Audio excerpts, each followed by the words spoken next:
man, Pondo. And you're listening to the Deathmatch Wrestling Podcast. Tune in, or I'll come to your house and I'll pull your fucking larynx out. Everybody, welcome to Deathmatch Wrestling Podcast 313 with your host, Southwest Texan Day Cruz. And please help me introduce not just a hardcore legend, but no. Okay. Well, we'll do it over. That's great, right there.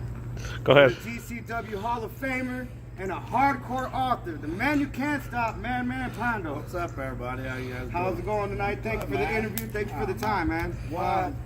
What? Stone Cold what?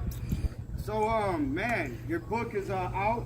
I read some of it, man. What a great book. What was your favorite story? My favorite story was how you're Chris Jericho's favorite deathmatch wrestler. Maybe. Ah, Allegedly, man. Maybe he told me I could put that in the book if I wanted to. Oh, all right. You got a lot of things going. You know, Terry Funk said you should name yourself Bondo Boy because it's tough as shit. It's tough shit. It's tough shit, man. You know, and like I said, I read all about it, like how you started your career in 1989 at 20 years old. I was only 2 years old when you started wrestling. I was only 2 years old. I feel so young. Oh, you feel so young, man. I should be the one feeling young. Shoot, you wrestled everywhere. You wrestled in Japan. You wrestled all over the United States. Mexico, Germany, England, Australia, Canada, Puerto Rico, everywhere. So, you started off actually as a pro wrestler, not a hardcore wrestler, you know, and you didn't know if you were going to be a nationally known name, so you ended up wanting to stop wrestling. And I just wanted to get my name out there, and there was so many. There's even more now, but there was so many professional wrestlers back then that I wanted to make an impact, and that's where deathmatch is. That's where you caught your friends watching deathmatch wrestling, and then that's how you adopted the wrestling. Yeah. So you think if you didn't catch your friends watching deathmatch wrestling, you think you would have stopped wrestling altogether? No, I wasn't ever going to stop. Like, I have never said that. I've never been stupid and say I'm going to quit wrestling because I know I'm going to get back in the ring. Right. Never once have I said I'm going to quit wrestling, but I still would have tried to figure out some way. Like, if death matches hadn't come along, I'd probably been the one eating worms like the Boogeyman or something in that nature. You know, something that people would be like, "Holy shit, what's wrong with this guy?" and helping my name get out there. Right. Like Mick Foley said, some of the stuff you did made him queasy. How can you make the hardcore Hall of Famer queasy? Right. So, keeping with that, your original name was the original Foolish Foreigner.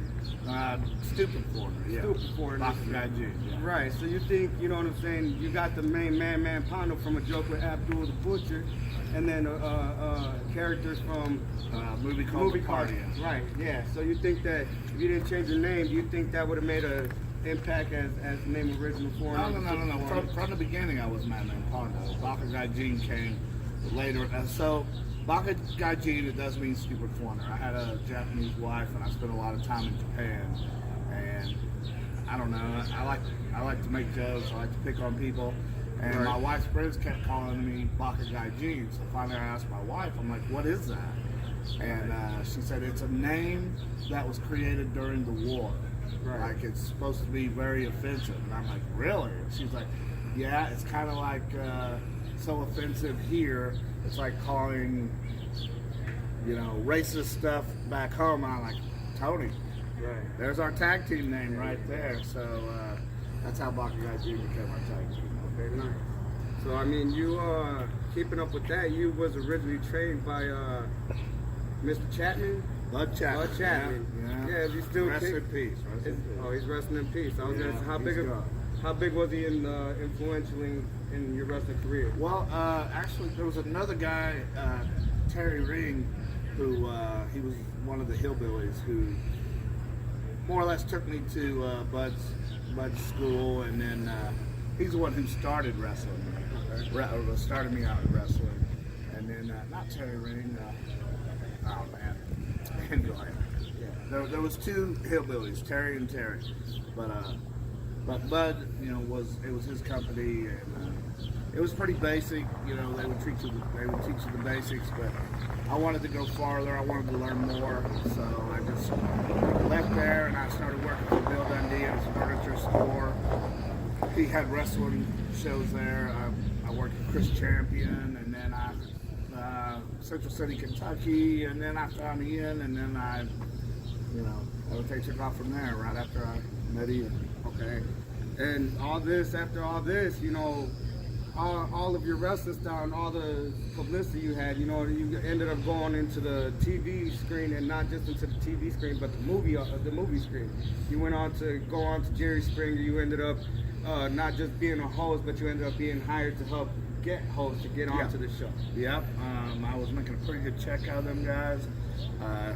They said, "Do you know any crazy people?" Well, I'm in the wrestling business. I know a ton of crazy people. So I started getting all my friends booked, and then Jerry Springer, you make a pretty good check out of it, but you're on call 24/7. Like if they need somebody at 4 in the morning, they're calling you. So after a while, I was like, you know what, screw this. Yeah.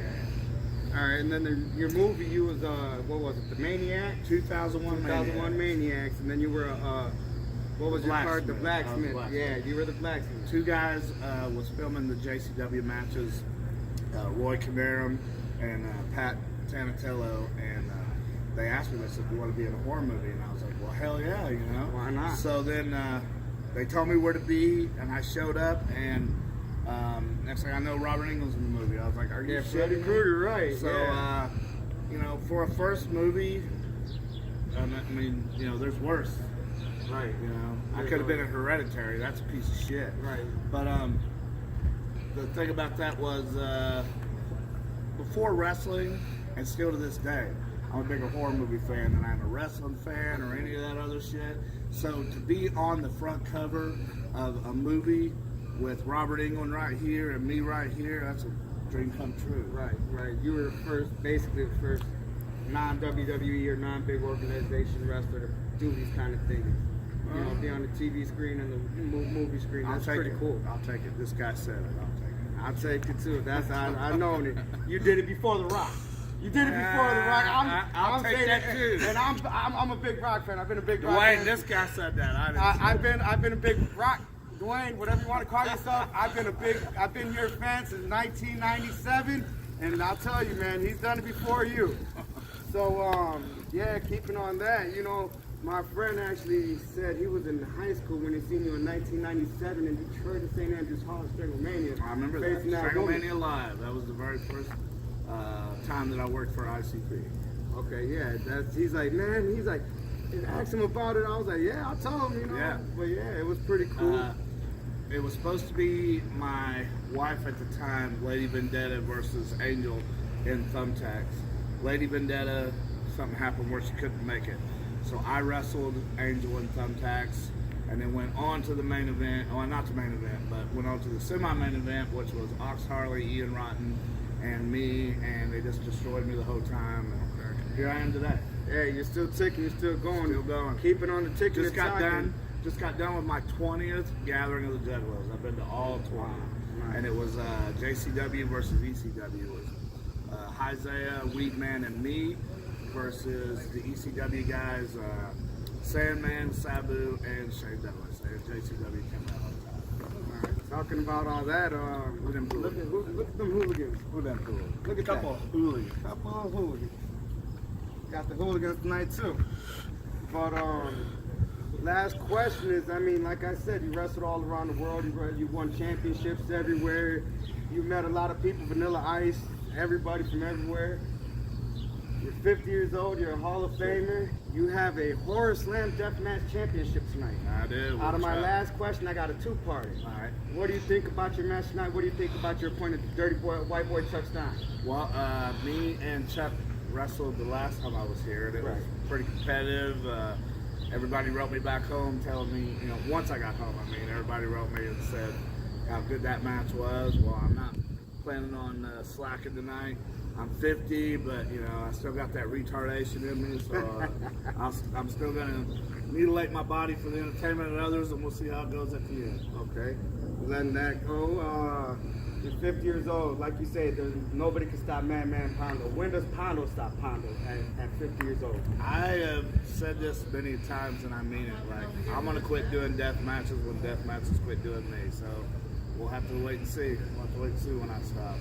Okay, so guys, this has been an exclusive interview from Deathmatch Wrestling Podcast 313, your host, Southwest Texan Day Cruz, and Madman Pondo. We thank you for this time. Steve Rivera trying to get into it. Oh, shit. Trying to get in my shit. Figure it out, man. So after this interview, guys, we have a 3-part match of the evening. From the 3 last matches that we recorded, we have him versus Peter B. Beautiful and Sean.